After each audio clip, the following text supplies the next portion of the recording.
అందరికీ నమస్కారం.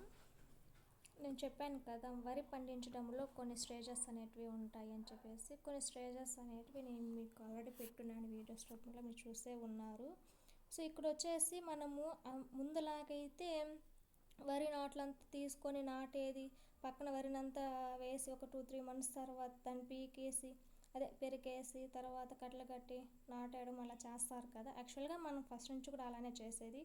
బట్ ఈసారి ఏం చేస్తామంటే కొంచెం మోటార్ బిగించేది లేట్ అవ్వడం వల్ల ఈ వర్క్ కూడా లేట్ అయిపోయింది. అందుకనేసి అని అందరూ మాట్లాడుకుని డ్రమ్ విత్తనం అనేది వేసేసాము. ఎందుకంటే కొన్ని యంత్రాల మీద మనము డిపెండ్ అయి ఉన్నాం కాబట్టి, మిషన్స్ కావాలి కాబట్టి ఆ మిషన్స్ గురించి ఆలోచించి ఒక 3-4 ఎకరాలుగా ఉండిందంటే మిషన్ తొందరగా రావడానికి, వర్క్ అంతా చేసుకుపోవడానికి ఈజీగా ఉంటుంది.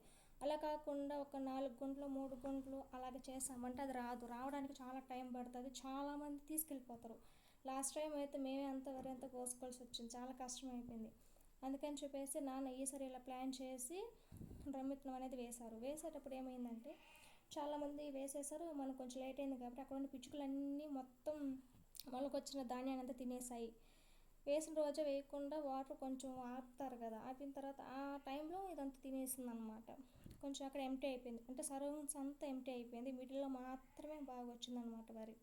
ఇంకేం చేస్తాం, వేరే వాళ్ళు కొందరు అలా పెట్టేస్తున్నారనమాట, మనం తీసి నాటుకోవచ్చులే అని చెప్పేసి. వాళ్ళు కూడా నాటుకోలేదు. మనం వెళ్ళి అడిగే కాడికి మనకు కొంచెం ఇచ్చారనమాట, ఒక 10-20 కట్టలు ఇచ్చేస్తారు.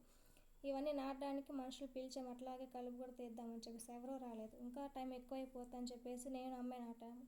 కాకపోతే ఇలా నాటడం అనేది నాకు ఫస్ట్ టైం. నేను ఎప్పుడు చేయలేదు. ఏదో కలిపి అలా తీసుకోవడం, భోజనం తీసుకోవడం రావడమే కానీ నేను ఎప్పుడు ఇలా చేయలేదు. మా అమ్మ చెప్తూ ఉంటే అలా ఫాలో అయిపోతూ ఉన్నాను. ఫస్ట్ ఎక్కువగా తీసి పెట్టేస్తుంటే లేదా 2 తీసి పెట్టు, ముందే చాలా తక్కువ ఉంది సరిపోదు అనేసి అమ్మ చెప్పే కాడికి నేను ఇంకా 2 అలా పెట్టేస్తూ వచ్చేసాను అనమాట. కిందకు వంగి నాటుతూ ఉంటే చల్లగా ఉంది, పైన మాత్రం ఎండ దుమ్ములేపేస్తుంది. టవల్ కట్టుకుంటా ఉంటే టవల్ నిలబడటం లేదు, కింద పడిపోతూనే ఉంది. ఇక్కడ నేను ఎంత పీక్ పడేస్తున్నాను చూసారా, అది వచ్చేసి ఏదో ఒక ఫ్లవర్ లాగా నాచులాగా ఉందన్నమాట. ఈసారి అది కానీ పొలంలో ఉందంటే ఫోటో పెడతా, బట్ ఉండదేమో అని అనుకుంటున్నా. చూద్దాం, ఉండిందంటే మాత్రం పెడతాను. అది మొత్తం ఒక లేయర్ లాగా ఫామ్ అయిపోయింది అనమాట, మడి మొత్తం లేయర్ లాగా ఫామ్ అయిపోయింది. దాన్ని తీసి నాటుతానంటే అవసరం లేదా, చచ్చిపోతుందని చెప్పి అటే నాటేయమని చెప్పారు అమ్మ. నేను అలాగే నాటేశాను అనమాట. ఈసారి మాత్రం అంత హ్యాపీగా అనిపించడం లేదు, ఎందుకంటే ఈ డ్రమ్ విత్తనం వల్ల అసలు సరిగ్గా సీడ్ ఏం పడక అన్నట్టు పిచ్చుకలన్నీ తినేసి చాలామంది వరిని ఒక 2-3 ఇయర్స్ వరకు చేయకుండా ఆపేశారు. మనము ఇక్కడ జొన్న వేసేస్తున్నాం కాబట్టి మనం కూడా కొంచెం లేట్ చేస్తాం కాబట్టి ఇలా రిజల్ట్స్ వచ్చాయి.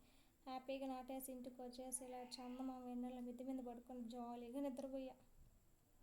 ఇదే చాలా బాగా అనిపిస్తుంది.